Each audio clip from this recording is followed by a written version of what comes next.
सारे देवता आपस में विचार करने लगे कि इसने तो हाथ में कमल का फूल, सूंड में कमल का फूल लेकर के और सृष्टि के आदि देवता जो मूल देवता हैं उनको बुलाया है, नाम तो किसी का लिया नहीं है, तो हम लोग कैसे जाएं? सारे देवता आपस में सोच में पड़े।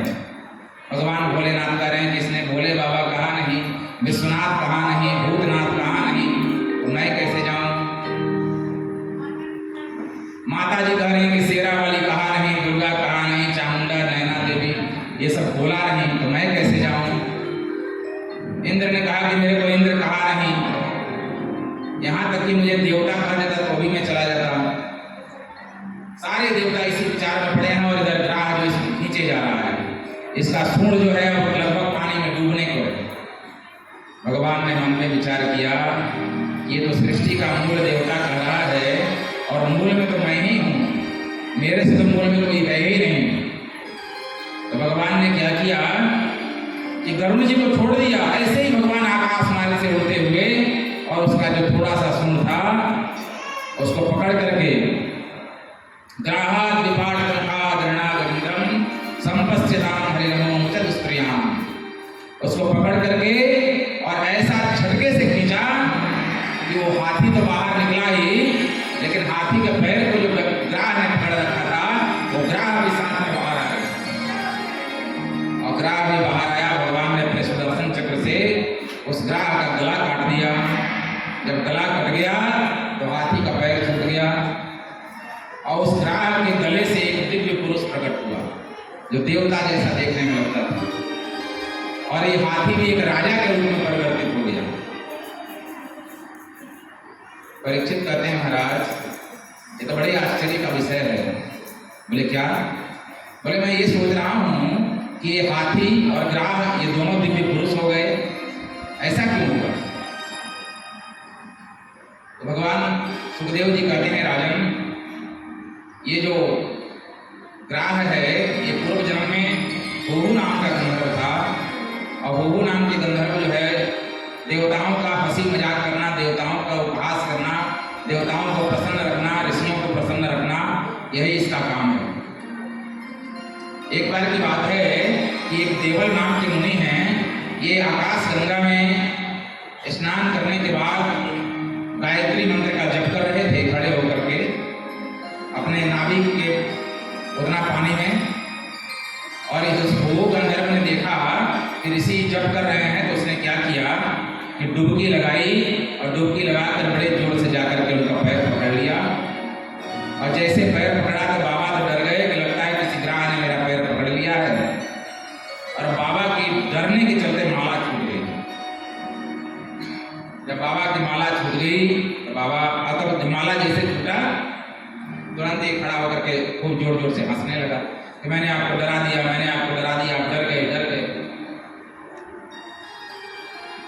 अब ऋषि को तो ऋषि जानते थे कि ये मजाक करता है, लेकिन चूंकि इनकी माला छूट गई थी, इनके जप में व्यवधान आ गया था, तो एक गुस्से में बोले कि तुमने तो मुझे डरा दिया और तुमने इस समय का विचार नहीं किया कि मैं इस समय गायत्री का जप कर रहा था और तुमने मेरे जप में व्यवधान उत्पन्न किया।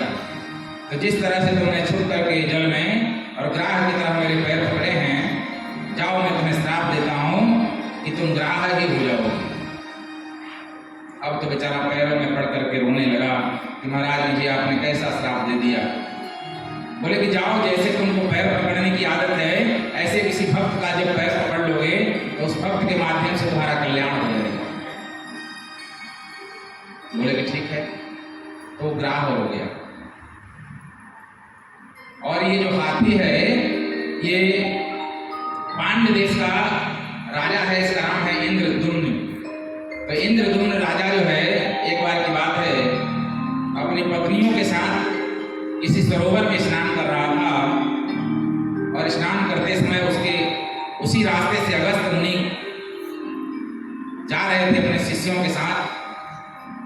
अगस्त मुनि को देखने के बाद भी इसने लज्जा का प्रदर्शन नहीं किया और ये मदमस्त होकर के उसी सरोवर में अपनी पत्नियों के साथ निर्लज्ज की भांति स्नान करता रहा। अगस्त ऋषि के मन में आया कि जो राजा है, और जब राजा का आचरण ऐसा हो तो इसकी प्रजा कैसी हो, इसको तो इसका दंड नहीं दिया गया तो बेकार हो जाएगा, इसको दंड देना जरूरी है, क्योंकि दंड जब मिलेगा तभी ये समझ में आएगा इसको कि ऐसा नहीं करना चाहिए, ये उचित नहीं। तो उन्होंने क्या किया कि तुरंत ही उसको श्राप दिया। सवै पूर्वमबुध राजा पांड्यो द्रविण सत्ता इंद्रियदुम्नय दीक्षातो विष्णु व्रत परायण। क्या श्राप दिया कि तुम हाथी की तरह मदमस्त होकर के और इस सरोवर में अपनी पत्नियों के साथ स्नान कर रहे हो, और ऋषि के जाने के बाद, ऋषि का आगमन जान करके भी तुमने लज्जा का अनुभव नहीं किया, ऋषि का अभिवादन नहीं किया, और तुम एक मदमस्त हाथी की तरह इस पे स्नान करते रहे। जाओ, हम तुम्हें श्राप देते हैं कि तुम गजराज ही हो जाओगे। अब वो हाथ जोड़ करके प्रार्थना करने लगा कि प्रभु आपने क्या श्राप दे दिया। बोले कि जाओ, भगवान के द्वारा तुम्हारा कल्याण होगा। जब तुमको कोई ग्राह तुम्हारा पैर पकड़ लेगा जल में, तो भगवान तुम्हारा कल्याण करेंगे। तो आज यही ग्राह और जो गज हैं, ये ऋषि के श्राप से, एक देवल मुनि के श्राप से और एक अगस्त मुनि के श्राप से इनकी मुक्ति हुई और भगवान के द्वारा इनका उद्धार हुआ। अब जो है ये जो हिरण्यकशिपु का पौत्र है, जिसका नाम है हिरण्यकशिपु नहीं, प्रहलाद का पुत्र है। प्रहलाद का पुत्र हुआ विरोचन और विरोचन का पुत्र हुआ बलि। तो बलि जब भी युद्ध करता था इंद्र को, तो इंद्र उससे पराजित हो जाते थे। सारे देवता लोग आपस में युद्ध करके और राक्षसों से पराजित हो जाते थे। ऐसा हमेशा होता था, देवता लोग कभी राक्षसों से विजय नहीं प्राप्त कर पाते थे। तो देवताओं के मन में हुआ कि आखिर में कैसे हम लोग दैत्यों को पराजित कर सकें, क्या करें, इसके लिए कौन सा उपाय किया जाए। तो ये लोग ब्रह्मा जी से सलाह लिए कि प्रभु हम लोग क्या करें कि दैत्यों को हम लोग पराजित करें। ब्रह्मा जी ने कहा कि ये तो हम भी नहीं जानते, इसके लिए नारायण के पास चलते हैं, वही कोई उपाय बताएंगे और उनके द्वारा बताया हुआ जो उपाय है उसको हम लोग करेंगे, तो हो सकता है कि दैत्यों को आप लोग पराजित कर लें। सारे देवता ब्रह्मा जी को आगे करके और भगवान नारायण के पास गए और हाथ जोड़ करके प्रार्थना करने लगे, प्रभु हम लोग जब भी राक्षसों से युद्ध करते हैं, दैत्यों से, तो हमारी पराजय हो जाती है। तो आप कोई ऐसा उपाय बताइए कि हम लोग उससे पराजित न हो। भगवान ने कहा कि देखिए, पराजय तो आप तब भी होंगे क्योंकि देवता लोग जो है वो परिश्रम करते हैं, वो लोग तपस्या करते हैं और तपस्या करके बल प्राप्त करते हैं। और आप लोगों को जब ये स्वर्ग का वैभव मिल गया तो आप लोग निश्चिंत होकर के और सोमपान करते हैं, अप्सराओं का नृत्य देखते हैं, इसी में स्वर्ग के उपभोग में ही आप लोगों का समय बीतता है। आप लोग कुछ करना नहीं चाहते हैं क्योंकि आप लोगों को सब कुछ मिला हुआ है। और जो दैत्य है वो मेहनत करते हैं, तपस्या करते हैं, तपस्या से बल प्राप्त करते हैं और तब आक्रमण करते हैं। तो भाई बल जिसके पास होगा वो जीतेगा, विजय प्राप्त करेगा। तो इसलिए यदि आप लोग देवता दैत्यों से जीतना चाहते हैं तो आप लोग को एक काम करना होगा। सबसे पहले तो जाकर के बलि से संधि करनी होगी, क्योंकि आप भी कश्यप के संतान हैं, वो सब भी कश्यप के ही वंशज हैं। तो उनसे आप जाकर के मित्रता कर लीजिए और मित्रता जब हो जाएगी तब आप उनसे कहिए कि हम लोग दोनों भाई मिलकर के समुद्र का मंथन करेंगे। और जब समुद्र का मंथन करेंगे तो उस समुद्र के अंदर से अमृत निकलेगा, और जब अमृत निकलेगा तो उस अमृत को आपस में हम दोनों भाई बांट के पी लेंगे, जिसके प्रभाव से हमारी मृत्यु नहीं होगी। यदि इस प्रस्ताव को दैत्यों ने मान लिया तो निश्चित तौर पर आप लोगों को अमृत प्राप्त हो जाएगा और अमृत पीने के प्रभाव से आप लोगों की मृत्यु नहीं होगी और दैत्य लोग मारे जाएंगे। तो ऐसे ही अनायास आप लोगों की विजय हो जाएगी। देवताओं को ये बहुत अच्छा लगा। देवताओं ने जाकर के और राजा बलि से प्रस्ताव दिया और राजा बलि से कहा इंद्र ने कि हे बलि, हम चाहते हैं कि हम लोगों के आपस में संधि हो जाए। जो हम लोग बार बार एक दूसरे से आपस में लड़ते हैं, ये लड़ना अच्छी बात नहीं। बलि ने कहा कि आज इतनी सद्बुद्धि आपके अंदर कहां से आ गई। बोले कि देखो, इस समय व्यंग और हंसी मजाक की बात नहीं है, हमसे किसी ने बताया है कि समुद्र के अंदर अमृत है, और यदि समुद्र का मंथन हो तो इससे अमृत प्रकट होगा, और जब अमृत निकलेगा तो हम लोग आपस में बांट लेंगे, जिससे हम लोग अमर हो जाएंगे। बलि को ये बात बहुत अच्छी लगी। बलि ने कहा तो इसके लिए क्या करना होगा? बोले करना होगा कि ये जो समुद्र का मंथन है देवताओं के अकेले की बस की बात नहीं है, इसमें आप लोगों का भी सहयोग चाहिए। बोले कि ठीक है हम करेंगे। राजी हो गए लोग। अब जब राजी हो गए तो सबसे बड़ी समस्या है कि समुद्र की गहराई तो बहुत ज्यादा है, समुद्र को मथने के लिए उसके योग्य मथानी भी तो चाहिए। तो भगवान ने कहा कि आप लोग एक काम करो, मंदराचल पर्वत जो है बहुत ऊंचा पर्वत है, मंदराचल पर्वत को आप लोग उठा कर के लाइए और उसको समुद्र के बीच में स्थापित कीजिए, उसी मंदराचल पर्वत को मथानी बनाइए। तो देवता और दैत्य लोग मिलकर के मंदराचल पर्वत को उखाड़ कर ला करके और समुद्र के बीच में रख दिए। अब मथानी तो तैयार, लेकिन मथानी के लिए उतनी बड़ी रस्सी भी तो चाहिए। बोले कि अब रस्सी कहाँ से लाए महाराज? बोले रस्सी के लिए आप लोग एक काम कीजिए कि बासुकीनाग से जाकर के प्रार्थना कीजिए। बासुकीनाग की लंबाई बहुत लंबी है, वो इस मंदराचल पर्वत में लिपट जाएंगे, और यदि वो राजी हो गए तो आप वो प्रेम से समुद्र मंथन कर सकते हैं। सारे देवता राक्षस जाकर के बासुकीनाग से प्रार्थना करने लगे कि हे महाराज, नमोस्तु सर्पेभ्यो जय केच पृथ्वी नमो जय अंतरिक्षे जय देवतेभ्यः सर्पेभ्यो नमः। हे सर्वराज, हम आपके चरणों में प्रणाम करते हैं। अब बासुकी भी बड़ा प्रसन्न हुआ कि देवता लोग आकर के मेरे को प्रणाम कर रहे हैं, मेरी स्तुति कर रहे हैं, बहुत प्रसन्न। बोले महाराज, हम आपसे ये निवेदन करना चाहते हैं कि हम लोगों ने दोनों भाइयों ने मिलकर के समुद्र मंथन करने का विचार किया। बोले तब समुद्र मंथन क्यों? बोले महाराज, समुद्र मंथन इसलिए कर रहे हैं कि समुद्र में अमृत छुपा हुआ है। तो बोले कि वो ये बात है। तो बोले कि मुझे उसमें क्या करना है? बोले महाराज, मंदराचल पर्वत को हमने मथानी बनाई है, और उस मंदराचल पर्वत में आपको रस्सी का काम करना है। मथानी की जो रस्सी होती है वो रस्सी आपको बनना है। बोले कि उसमें मेरा क्या लाभ होगा? बोले आपका लाभ क्या होगा? थोड़ी बहुत अमृत आपको भी चढ़ा देंगे, आप भी अमर हो जाओगे। बासुकीनाग बोले तो ठीक है, चलिए ले चलो। बासुकीनाग जाकर के और उस पर्वत में लिपट गए। अब भगवान ने देवताओं को पहले ही समझा दिया था कि जब मंथन शुरू हो तो सबसे पहले जाकर के आप लोग सर्प के सर की तरफ, जो उधर मुंह होता है, मुंह की तरफ पकड़िएगा, क्योंकि जब मुंह की तरफ आप लोग पकड़ेंगे तो देवताओं दैत्यों को ये बर्दाश्त नहीं होगा, और दैत्य निश्चित तौर पर आप लोगों को मुंह की तरफ से हटा करके पूंछ की तरफ कर देंगे। क्योंकि जब मंथन होगा और जब सर्प के शरीर पर जोड़ पड़ेगा तो उसके शरीर से विष निकलेगा, तो वो आपको कष्ट देगा। भगवान ने पहले ही समझा दिया था देवताओं को।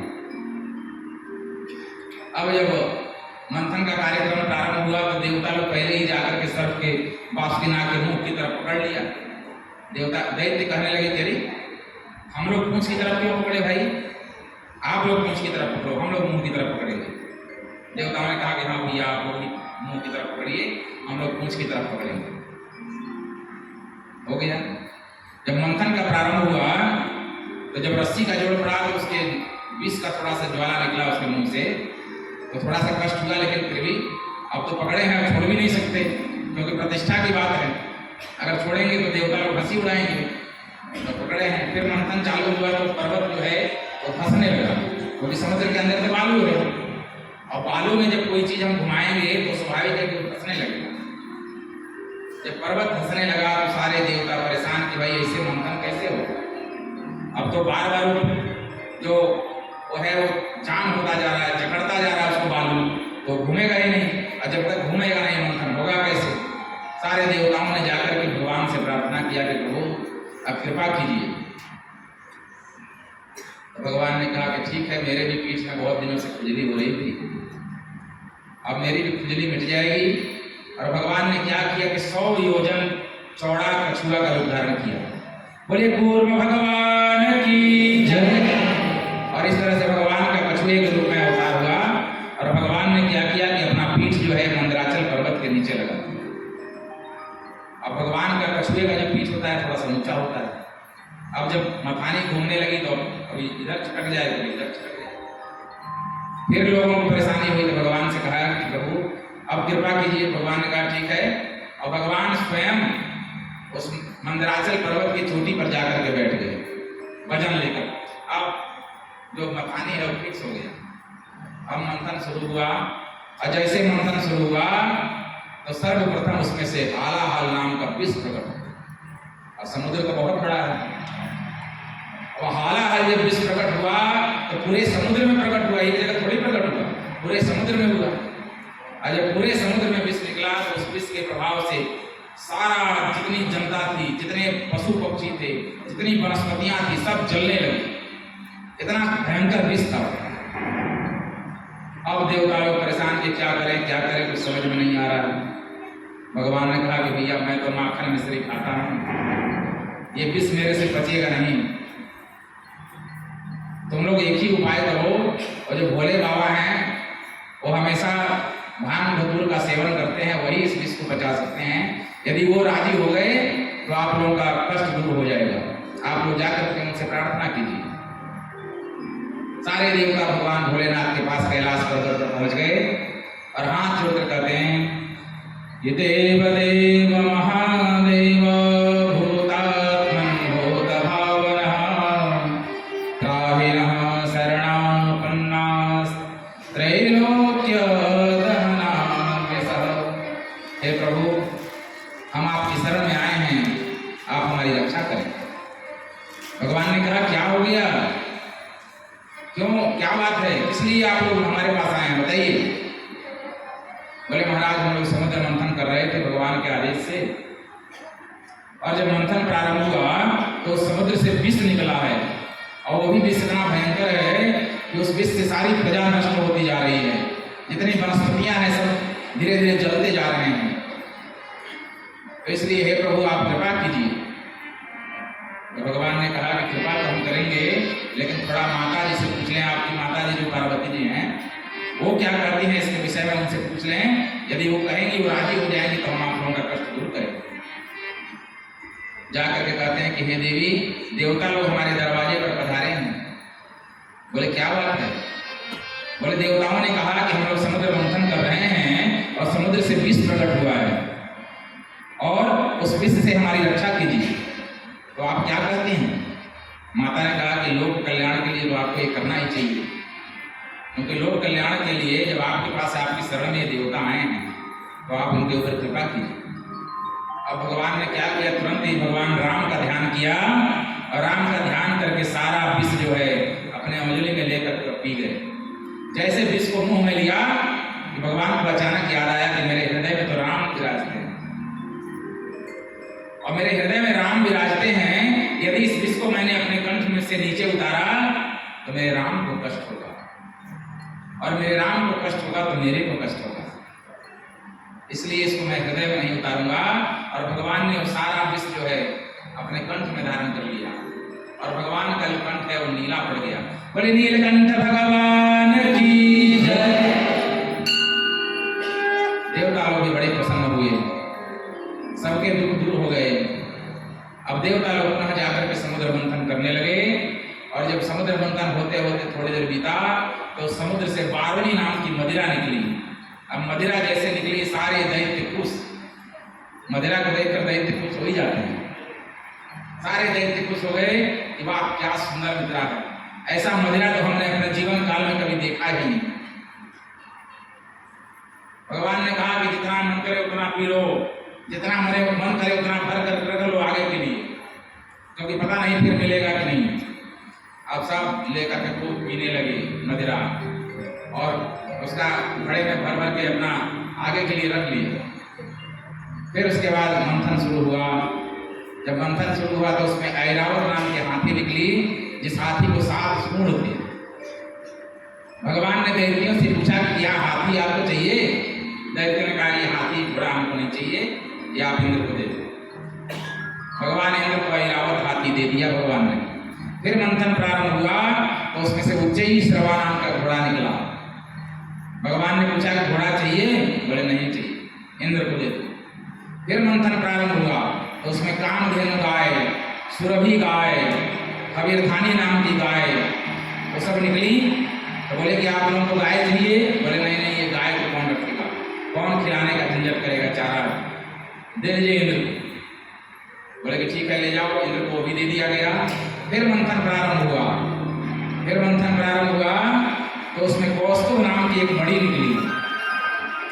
जब मणि निकली तो भगवान ने कहा कि अरे भाई, बेशक मैं इस मंथन में सहयोग नहीं कर रहा हूँ, मैं मत नहीं रहा हूँ, लेकिन मैं इस पर्वत को अपने पीठ पर धारण किया हूँ, इस पर्वत के ऊपर विराजमान हूँ, तो मेरा भी तो कुछ थोड़ा बहुत हक बनता है। भगवान ने उस मणि को लेकर के और अपने गले में, अपने हार में उसको मड़वा कर पहन लिया। अब उसके बाद फिर मंथन प्रारंभ हुआ, और जब मंथन प्रारंभ हुआ तो उसमें से रंभा और उसके साथ अनेक अप्सराएं निकली। जब अप्सराओं को देवताओं ने और दैत्यों ने देखा तो दोनों लालायित हो गए कि अरे तो बड़ी सुंदर अप्सराएं हैं, हमारे महल में रहेंगे तो कितना अच्छा होगा। भगवान पूछते हैं कि बताओ इनको कौन लेगा? दैत्य कह रहे हैं कि हम लेंगे, देवता कह रहे हैं कि हम लेंगे। ऐसा लगा कि आपस में लड़ाई हो जाएगी। तो भगवान ने कहा कि तुम लोग दोनों शांत हो जाओ। इन्हीं से पूछ लिया जाता है कि जिनके साथ जाना चाहें उनके साथ जाने दिया। आप लोग राजी हैं इसमें? बोले हाँ। अप्सराओं से पूछा गया कि आप लोग किनके साथ जाना चाहती हैं? अप्सराओं ने कहा कि हे प्रभु, हम लोगों की इच्छा है कि हम लोग देवताओं के साथ रहना चाहती हैं, इन राक्षसों के साथ नहीं रखना चाहते। बोले ठीक है, आप लोग देवताओं के पास चलते। थोड़ा सा कष्ट हुआ राक्षसों को, लेकिन वो लोग शांत हो गए। फिर मंथन प्रारंभ हुआ और उसके बाद उसमें कल्प वृक्ष नाम का एक पेड़ निकला। जब कल्प वृक्ष निकला तो भगवान ने पूछा कि ये वृक्ष आप लोग लेना चाहते हैं? अब उस वृक्ष के महत्व को तो दैत्य लोग जानते नहीं थे कि कल्प वृक्ष का क्या महत्व है। दैत्यों ने कहा कि नहीं नहीं, पेड़ पौधा हम लोग क्या करेंगे, इसको इंद्र को ही दे दीजिए। अब कल्प वृक्ष भी इंद्र के हिस्से में चला गया। फिर मंथन प्रारंभ हुआ तो उसमें से लक्ष्मी जी निकली। और जब लक्ष्मी जी निकली तो सारे देवता, सारे दैत्य, वहाँ जो बैठे ऋषि महर्षि थे, सब लोग कहने लगे कि अरे तो बड़ी सुंदर है भाई, इतनी सुंदर स्त्री तो हमने अपने कभी जीवन काल में देखा ही नहीं। तो भगवान ने कहा कि अब फिर वही झगड़ा शुरू होगा। अब एक लक्ष्मी है और ये समुद्र मंथन से निकली है, फिर वही झगड़ा न हो जाए। तो भगवान ने कहा कि एक काम करिए, इनके हाथ में एक वरमाला दे दीजिए, और ये जिनके गले में वरमाला डाल देंगी ये उन्हीं के साथ रहेंगे। और लक्ष्मी जी के हाथ में वरमाला दे दिया गया। लक्ष्मी जी वरमाला लेकर चारों तरफ घूमने लगी। और सारे देवता दैत्य अपना ऐसे गर्दन उठा रहे हैं कि अब मेरे गले में वरमाला डाल देंगी। और लक्ष्मी जी घूमते घूमते अंत में जब उनको कोई पसंद नहीं आया तो भगवान के गले में ले जाकर के वरमाला डाल दिया। भगवान मुस्कुराने लगे। जब मुस्कुराने लगे तो लक्ष्मी जी ने कहा कि सुनिए, ज़्यादा इतराइए मत, आप भी उतने सुंदर नहीं हैं, लेकिन अब क्योंकि अब इतने सुंदर कि जितने लोग यहाँ विराजमान हैं उसमें आप सबसे सुंदर मुझे दिखे, इसलिए मैंने आपके गले में वरमाला डाल दिया, ज़्यादा इतराने की जरूरत नहीं है। भगवान ने कहा कि चलिए वैकुंठ में मैं कुछ दिनों के बाद जब ये मंथन समाप्त हो जाएगा तो मैं आपसे मिलूंगा। माता लक्ष्मी वैकुंठ में चली गई। फिर मंथन का कार्यक्रम प्रारंभ हुआ। और अब मंथन का जब कार्यक्रम प्रारंभ हुआ तो उसमें भगवान धन्वंतरी अमृत का कलश लेकर के प्रकट हो गए। बोले धन्वंतरी भगवान की जय। अब भगवान धन्वंतरी अमृत का कलश लेकर जैसे प्रकट हुए, दैत्यों ने तुरंत ही नाग का मुंह छोड़ा और तुरंत ही जाकर धन्वंतरी भगवान अभी कुछ सोच ही नहीं पाए कि उनके हाथ से अमृत का कलश छीना और लेकर के भाग गए। जब अमृत का कलश लेकर भाग गए तो देवताओं का तो मुंह लटक गया कि हम लोगों ने इतना मेहनत किया, और जिस अमृत के लिए हम लोगों ने मेहनत किया वो अमृत को दैत्य छीन कर लेकर भाग गए। पता नहीं अमृत हम लोगों को मिलेगा कि नहीं मिलेगा। भगवान ने देखा कि सारे देवताओं का मुंह लटका हुआ है। भगवान ने कहा कि आप लोग चिंता न कीजिए, आप लोग निश्चिंत पूर्वक यहीं पर विराजमान रहिए, आप लोगों को ही अमृत मिलेगा, लेकिन थोड़ा सा सब्र कीजिए, थोड़ा धैर्य धारण कीजिए। सारे देवताओं को भगवान की बातों पर विश्वास है। और भगवान ने क्या किया कि जिस रास्ते से दैत्य भागे हुए जा रहे थे उस घड़े को लेकर के, और देखिए दैत्यों की मति को भगवान ने तुरंत ही मार ली।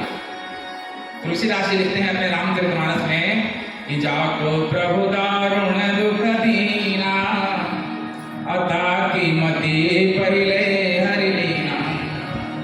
भगवान को जिसको बहुत दुख देना होता है सर्वप्रथम उसकी बुद्धि का हरण कर लो, क्योंकि जब बुद्धि नहीं रहेगी तो हम अपने विषय में कुछ सोच ही नहीं पाएंगे।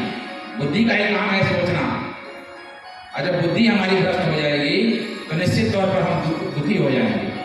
हम अपने जीवन में कुछ सोच नहीं पाएंगे और हमको अनेक प्रकार के दुख होंगे। दैत्यों का बुद्धि भगवान ने हरण कर लिया। अब दैत्यों को ये समझ में नहीं आता है कि अमृत कलश मिल गया है तो लाइन से हम लोग बैठे और बारी बारी से अमृत बांट करके पी लें, लेकिन ऐसा नहीं है। अब एक के हाथ से दूसरा छीन लेता है, कहता है पहले मैं पीऊंगा, और वो पीने के लिए जैसे करता है तो दूसरा उसके हाथ से छीन लेता है, कहता है पहले मैं पीऊंगा। ऐसे करके वो घड़ा जो है अमृत कलश ऐसे एक दूसरे के हाथ से छीन छीन करके घूमने लगे। और जिस रास्ते से लोग जा रहे थे उसी रास्ते में भगवान ने एक दिव्य सुंदरी का रूप धारण किया। ऐसा सुंदर रूप कि उतना सुंदर तो लक्ष्मी जी भी नहीं है। बड़े बड़े लंबे लंबे बाल हैं, पतली कमर है, खूब गोरा चेहरा है, अनार के दाने के जैसे दांत हैं, शंख के जैसे उनके कंठ हैं, हाथी के सूंड के जैसे उनके पैर हैं। इतना सुंदर वर्णन है, भगवान ने इतना सुंदर रूप धारण किया। और उधर से जिस रास्ते से लोग जा रहे थे उसी रास्ते से छम छम छम करते हुए भगवान आ रहे। बोली मोहिनी भगवान की जय। ये भगवान के मोहिनी अवतार है। जब दैत्यों ने देखा इतनी सुंदर स्त्री को देख करके, अब देखिए लक्ष्मी को भी थोड़ी देर पहले दैत्यों ने देखा था। जो अप्सराएं समुद्र मंथन से प्रकट हुई थी उन अप्सराओं को भी दैत्यों ने देखा था, लेकिन भगवान का एक स्वरूप था उनसे भी सुंदर था। सारे दैत्य विचार करने लगे कि हम अपने जीवन काल में इतनी सुंदर स्त्री कभी पहले देखे नहीं। सब उसके पास चले गए, मोहिनी भगवान के पास। बोले देवी आप कौन हैं, कहाँ जा रही हैं, कहाँ से आ रही हैं, हम जानना चाहते हैं। भगवान ने उन लोगों से क्या कहा, कथम कस्य पदायादा पुंसल्यमयि संगता विश्वासं पंडितो जातो कामिनी सुनयाति। हे कश्यप नंदन, क्योंकि दैत्य भी कश्यप के ही पुत्र हैं, तो कहते हैं कि हे कश्यप नंदन, मैं तो एक पुंसचली स्त्री हूँ, मतलब एक वैश्या हूँ, नित्य नए पुरुषों की तलाश में रहती हूँ। भगवान अपने आप को वैश्या कर रहे हैं, और जो हमको ज्यादा धन दे देता है मैं उसी के साथ चली जाती हूँ। दैत्यों ने कहा कि देवी आप एक काम कीजिए, आप जीवन भर के लिए हमारे साथ ही रह जाइए। भगवान ने कहा कि आप इतने लोग हैं, मैं अकेली हूँ, आप लोगों के साथ रहूंगे तो कैसे मैं रह पाऊंगी। अरे नहीं नहीं, आपको धन ही चाहिए ना, आपको जिसके साथ मन करे उसके साथ रहिए, लेकिन हम लोगों के साथ ही रहिए। सब लोग के साथ नहीं, एक साथ नहीं रहना है, आपको जिसका मन करेगा जिसके साथ जब रहना होगा रहिएगा, लेकिन हम लोग के साथ चलिए। भगवान ने कहा रखने के लिए तो सब लोग कहते हैं, लेकिन वैश्या को अपने घर में कोई रखता नहीं, सबको अपनी इज्जत प्रतिष्ठा का लाज का डर है। कहते नहीं देवी आप विश्वास कीजिए, हम लोग कह रहे हैं ना हम आपको रखेंगे। भगवान ने कहा कि मैं कैसे आप लोगों के ऊपर विश्वास कर लूं, विश्वास के लिए कोई आधार होना चाहिए। तो राक्षसों ने कहा कि देवी हमारे पास इसमें सबसे कीमती चीज यदि कोई है तो इस अमृत से कीमती चीज हमारे पास नहीं है, और हम कहते हैं कि आपको ये अमृत हम लोग दे देंगे, आपको अपनी इच्छा से हम लोगों को लाइन से बैठाइए और खिलाइए। भगवान ने कहा कि अच्छा इतना विश्वास हो गया आप लोगों को हमके, और इतनी जल्दी। बोले हाँ देवी हमको आपके ऊपर विश्वास है। भगवान ने कहा कि अच्छा, और अमृत तो भगवान के हाथ में आ गया। और जैसे भगवान के हाथ में अमृत आया तो भगवान ने दैत्यों से कहा कि देखो यदि तुम लोग ये अमृत पी लोगे यहाँ पर बैठ करके तो देवता जो है तुमसे युद्ध करेंगे और फिर तुम लोगों का आपस में युद्ध हो जाएगा। अब मैं ये नहीं चाहती कि युद्ध हो, मैं जहाँ शांति हो वहीं रहना चाहती हूँ। तो यदि मुझे आप लोग रखना चाहते हो तो सबसे पहले मैं कहती हूँ ऐसा करो। दैत्य बोले क्या करना होगा? बोले कि आप लोग चलिए वहीं समुद्र किनारे जहाँ मंथन हो रहा था और आप लोग एक लाइन से बैठ जाइए, देवता लोग भी एक लाइन से बैठ जाएंगे और इस अमृत के कलश में ऊपर ऊपर, क्योंकि समुद्र से निकला है हम, तो इस अमृत के कलश में ऊपर ऊपर तो है पानी और नीचे जो गाढ़ा गाढ़ा अमृत है। तो मैं क्या करूंगी कि ऊपर पानी वाला हिस्सा जो है वो देवताओं को पिला दूंगी और नीचे का जो गाढ़ा अमृत होगा वो बाद में आप लोगों को पिला दूंगी। होगा क्या कि आप लोगों में और देवताओं में किसी प्रकार का युद्ध भी नहीं होगा। देवता भी सोचेंगे कि हमको भी मिल गया और आप लोगों को मिलना ही मिलना है, क्योंकि मैं आप लोगों की विश्वास पात्र हूँ। दैत्यों को लगा कि बात ठीक कर रही, विश्वास में आ गया, लेकिन अमृत गाढ़ा और पतला होता नहीं। ये बात उन लोगों को समझ में नहीं आई, क्योंकि उनकी बुद्धि का तो अपहरण भगवान ने कर लिया। सब लोगों ने बात मानी और सब जाकर के समुद्र किनारे बैठ गए। जब समुद्र किनारे बैठ गए तो उसके बाद भगवान ने क्या किया कि अपना मुंह जो है वो दैत्यों की तरफ करके और देवताओं को अमृत पिला रहे हैं। और दैत्य भगवान का मुंह देख करके आनंदित हैं। क्या सुंदर है, इतना सुंदर स्वरूप है, ऐसा सुंदर, इतनी सुंदर स्त्री तो हमने अपने जीवन काल में कभी देखा नहीं, और अब तो ये हम लोगों की हो गई है, अब तो ये हम लोगों के साथ रहेगी। तो भगवान मुंह किए हैं दैत्यों की तरफ और देवताओं को अमृत पिलाए जा रहे हैं। उसी के बीच में बैठा हुआ एक शरद भानु नाम का दैत्य था। उसके मन में ये शंका हुई कि भाई ये अमृत गाढ़ा पतला तो होता नहीं है और ये देवताओं को पिलाए जा रही है स्त्री, कहीं ऐसा तो नहीं कि इसमें कोई विष्णु की माया है। तो उसने सोचा कि यदि मैं दैत्यों को बताऊंगा तो हल्ला मच जाएगा, सारा खेल बिगड़ जाएगा। उसने क्या किया कि तुरंत ही एक देवता का रूप बना करके और चंद्रमा और सूर्य के बीच में जाकर के बैठ गया। और भगवान की माया ऐसी कि उसके भी अंजलि में अमृत पड़ गया, सूर्य की अंजलि में अमृत पड़ गया, चंद्रमा के भी। और जैसे ही उसने मुंह में अमृत लिया, थोड़ा सा उसके मुंह में था और थोड़ा सा कंठ के नीचे अमृत उतरा, तब तक चंद्रमा और सूर्य ने इशारा किया कि महाराज ये तो राक्षस है, ये देवता का रूप बनाकर हम लोगों के बीच में बैठा है।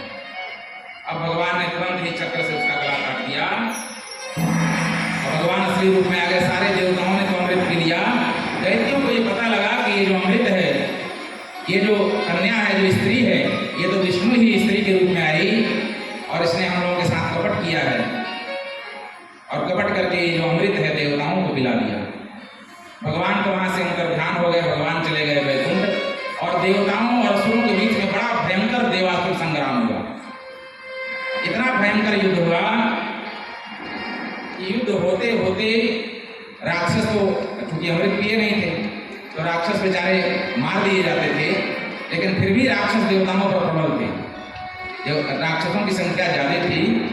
अब देवताओं को मारते हैं तो देवता लोग तो मरते नहीं, अमृत पी लिए हैं, लेकिन देवता लोग यदि मारते हैं राक्षस को तो राक्षस मर जाते हैं। और इतना भयंकर युद्ध हुआ कि सारे देवता उस युद्ध में भाग करके अपना जान बचाए। राक्षस भी बहुत सारे मारे गए। अब शुक्राचार्य को जब इस बात का पता लगा तो शुक्राचार्य जी ने अमृत संजीवनी विद्या से जितने मरे हुए राक्षस थे उन सबको जीवित किया। और उसी समय जो देवराज इंद्र तो अपने राज्य में चले गए और ब्रह्मा जी ने क्या किया, देवताओं के राजा इंद्र से कहा कि राजन अब आपको जल्दी जल्दी ये काम करना होगा, अपने गुरु की तलाश करनी होगी। यदि गुरु की तलाश नहीं किए तो आपके साथ समस्या हो जाएगी, क्योंकि इस समय ये राक्षस प्रबल हो जाएंगे। और इधर शुक्राचार्य जो है दैत्यों के गुरु, शुक्राचार्य ने तुरंत ही बलि को बुलाया और बलि से कहा कि ये काम करो, बड़ा अच्छा समय है, तुम शीघ्र ही अश्वमेध यज्ञ का आयोजन करो। और इस समय इंद्र के राज्य में उनके जो गुरु हैं बृहस्पति, वो राज्य छोड़कर जा चुके हैं, तो तुम इस समय अश्वमेध यज्ञ का आयोजन करो और करते रहोगे तो ऐसा आ जाएगा स्थिति, जब तुम 100 यज्ञ निर्विघ्न समाप्त कर लोगे तो तुमको इंद्र की पदवी प्राप्त हो जाएगी हमेशा के लिए। बलि ने तुरंत ही क्या किया, नर्मदा के तट पर उसने यज्ञ की दीक्षा ली और उसने यज्ञ प्रारंभ कर दिया। एक यज्ञ समाप्त हो गया, दूसरा यज्ञ समाप्त हो गया, और इधर देवता लोग घूम घूम कर गुरु बृहस्पति को ढूंढ रहे हैं, हमारे गुरु जी कहाँ गए। क्योंकि गुरु जी अगर नहीं आएंगे तो सारी समस्या का समाधान नहीं हो पाएगा। विश्व रूप तो मारे जा चुके हैं और दूसरा बृहस्पति के समान कोई है नहीं। शुक्राचार्य हैं तो वो दैत्यों के लिए यज्ञ करा रहे हैं। ऐसे करते करते 99 यज्ञ जो है बलि ने पूर्ण कर लिया अश्वमेध यज्ञ। और ऐसी शास्त्र की मान्यता है कि जिसने 100 अश्वमेध यज्ञ निर्विघ्नता पूर्वक समाप्त कर लिया वो इंद्र पद का अधिकारी हो जाता है। इंद्र को शतक क्रतो नाम से बुलाया जाता है। तो उसने 99 यज्ञ निर्विघ्न पूर्ण कर लिए और 100वें यज्ञ की उसने दीक्षा ले ली। जब 100वें यज्ञ की दीक्षा ली तो अब माता जो अदिति हैं उनके मन में चिंता होने लगी। माता अदिति कश्यप ऋषि के पास जाकर के और प्रार्थना करती हैं, कहती हैं प्रभु आप मेरे ऊपर कृपा कीजिए। बोले क्या? बोले कि मेरे पुत्रों का राज्य छीन लिया है बलि ने, और बलि अश्वमेध यज्ञ कर रहा है। 99 यज्ञ उसने निर्विघ्न समाप्त कर लिए हैं, 100वें यज्ञ की दीक्षा ले ली है। यदि उसने 100वें यज्ञ को पूर्ण कर लिया तो वो तो इंद्र बन बैठेगा और फिर मेरा पुत्र कभी इंद्र नहीं बन पाएगा। तो आप ही मेरे ऊपर कुछ कृपा कीजिए। भगवान ने कहा कि ठीक है देवी, आप एक काम कीजिए, मैं आपको एक पयोव्रत का नियम बताता हूँ। 1 वर्ष पर्यंत आपको दूध पी करके ही रहना है, और वो भी दूध मात्र 1 दिन पीना है, मतलब 1 टाइम पीना है। चाहे रात में पीजिए चाहे दिन में पीजिए, और 1 वर्ष तक आपको खूब सदाचार पूर्वक रहना है। झूठ नहीं बोलना है, सदाचार आचरण करना है, स्वच्छता से रहना है, उतारे हुए वस्त्र को बिना धुले नहीं पहनना है, झूठा भोजन नहीं करना है, बासी भोजन नहीं करना है, किसी से व्यर्थ बकवास नहीं करना है, किसी से झगड़ा नहीं करना है, किसी की निंदा नहीं करनी है। बहुत सारे नियम बताए। अब बोले कि 1 वर्ष तक आपको करना है। मार्ग शीर्ष शुक्ल पक्ष प्रतिपदा से शुरू करके और अगले वर्ष मार्ग शीर्ष शुक्ल और कृष्ण अमावस्या तक इस व्रत को आपको करना है। और जब ये व्रत आपका पूर्ण हो जाएगा तो साक्षात नारायण ही आपके घर में बालक के रूप में आएंगे, और वही बलि से आपके पुत्र इंद्र की सारी संपत्ति जो इंद्र ने ले लिया है वो बलि से आपको ला कर देंगे। जब इस तरह का नियम बताया तो माता जी ने इस नियम को बड़ी ध्यान से, पूरे नियम से, निष्ठा से इस नियम को पूर्ण किया। और 1 वर्ष के बाद भगवान वामन जो हैं, भगवान वामन माता के यहाँ प्रकट हुए। और जब माता के यहाँ भगवान वामन प्रकट हुए तो भगवान ऐसे बालक के रूप में नहीं आए हैं, 4 भुजाओं में आए। शंख चक्र गदा और पद्म लेकर के विष्णु के रूप में आए, क्योंकि विष्णु भगवान के अवतार हैं। तो माता ने हाथ जोड़ करके कहा, यज्ञ से यज्ञ पुरुषाच्युत तीर्थपादम तीर्थस्रवः श्रवण मंगल नामधेय आपन्न लोक वृजिनोपसमुदयाद्य सम्नः कृधि भगवन्नसि दीननाथ। हे प्रभु, मैं आपके चरणों में प्रणाम करती हूँ, लेकिन मैंने तो अपने पुत्र के लिए ये व्रत का पालन किया है, तो आपको पुत्र बनना पड़ेगा। बोलिए वामन भगवान की जय। अब भगवान ने क्या किया, जब माँ ने इस तरह से स्तुति की तो भगवान तुरंत ही वामन के रूप में आ गए। वामन का स्वरूप मात्र 3.5 वित्ते का है, नाप कर 3.5 वित्ता। और जब वामन आए तो सर्वप्रथम उन्होंने अपने गुरु को प्रणाम किया, और गुरु को प्रणाम करने के बाद भगवान वामन से गुरु जी बोले कि देखो, मैं ऐसे प्रसन्न होने वाला नहीं हूं। बोले कैसे प्रसन्न होंगे? बोले कि मैं तो प्रसन्न तब होऊंगा जब तुम 3 लोक की संपदा ला करके मुझे गुरु दक्षिणा में दे दोगे। जब गुरु दक्षिणा में 3 लोक की संपदा मुझे दोगे तब मैं तुम्हारे ऊपर प्रसन्न होऊंगा। और भगवान ने वामन का रूप धारण किया। रूप वामन को बनायो रे बिहारी जी ने, रूप वामन को बनायो रे बिहारी जी ने, रूप वामन को बनायो रे बिहारी जी ने, रूप वामन को बनायो रे बिहारी जी ने, रूप वामन को बनायो रे बिहारी जी ने। हाँ हाँ बिहारी जी ने, हाँ हाँ बिहारी जी ने, हाँ हाँ बिहारी जी ने, हाँ बिहारी जी ने,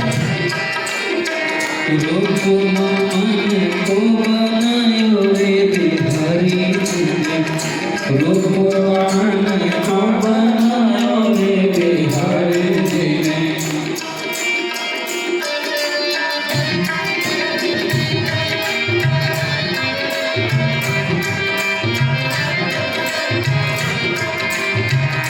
रूप वामन को बनायो रे बिहारी जी ने, रूप वामन को बनायो रे बिहारी जी ने। करबे एक मंगल सोहे, करबे एक मंगल सोहे।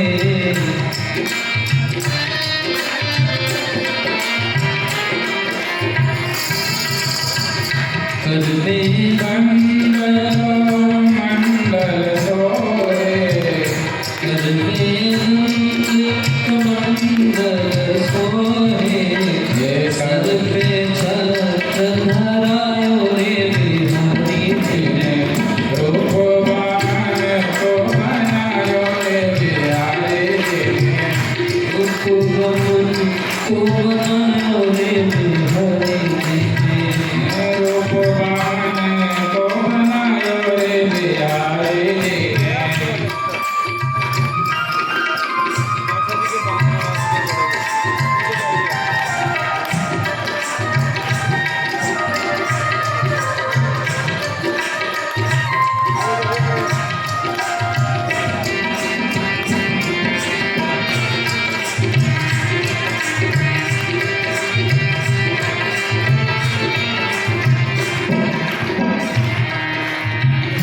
माधुरी मूरति सांवरी सूरत है, माधुरी मूरत सांवरी सूरत, माधुरी मूरति सांवरी सूरत है।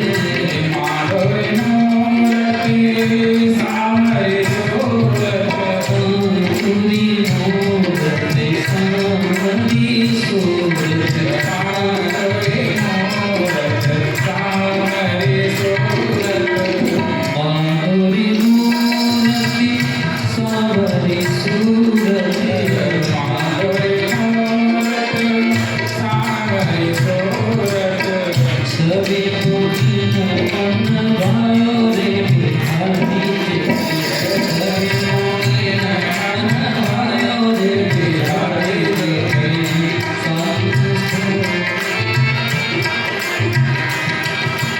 हाँ बिहारी जी ने, हाँ बिहारी जी ने, हाँ बिहारी जी ने, बिहारी जी ने, रूप वामन को बनायो रे बिहारी जी ने, रूप वामन को बनायो रे बिहारी जी ने।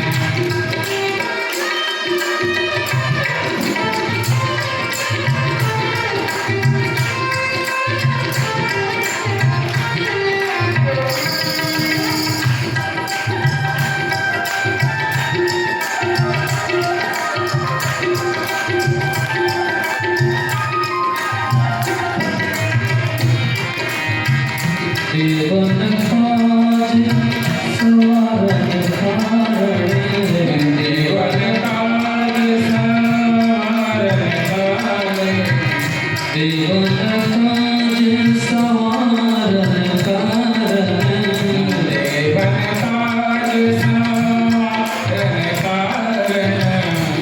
देवा